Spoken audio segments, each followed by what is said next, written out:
Hi folks, Dick Moran here with Consumers First Mortgage, bringing you another Consumers Moment. Thanks for tuning in. I'd like to talk about the concept that I addressed, a few months ago, called a qualified mortgage. The qualified mortgage rule addresses the ability to pay for lenders and brokers such as myself. In the qualified mortgage rule, lenders are going to have to look at income and assets and employment and credit history, looking at the mortgage payment and the additional costs to carry the property, looking at other debts, total debt to income, all the things that we've looked at already up to this point, but are going to look at a little differently. For example, total debt to income, which we now have some loan programs that will allow as high as a 50% debt to income ratio. Well, we're going to be capping those at 43% for the conventional Freddie Mac, Fannie Mae type loans. There'll also be caps in the amount of fees and points that can be charged for a QM loan, and that's set at 3%. That's going to make the smaller loan amounts a little more difficult and a little more challenging.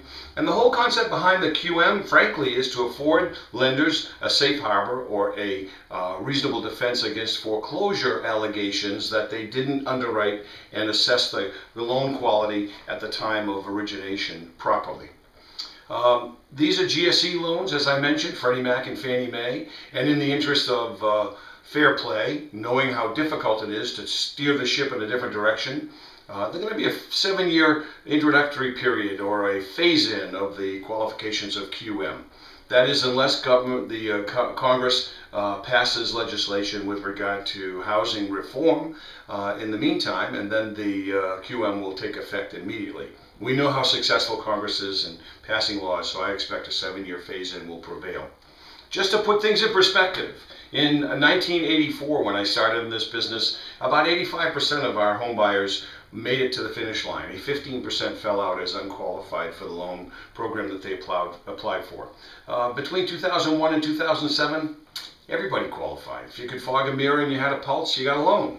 And then in 2008, the big reform date, we started to see tightening of the rules and subprime went away, and we slipped back to about 95% of the customers who applied were qualified to borrow and approved. I think under the QM rule, that number will prevail. In fact, it might even slip back a little bit, back toward the 85 to 90% number.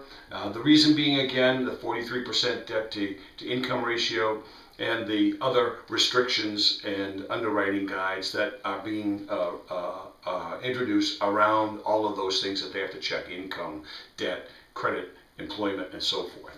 I think that we're going back to the old ways to a degree, and I'll leave it up to you to decide if that's good or bad. Anyway, we got a lot of loan programs here at Consumers First Mortgage. I'm always available to help you out. I appreciate you tuning in, and here's looking forward to springtime. I understand there's another blizzard on the way. Get your shovels out and your parkers out and your gloves, and let's get to it.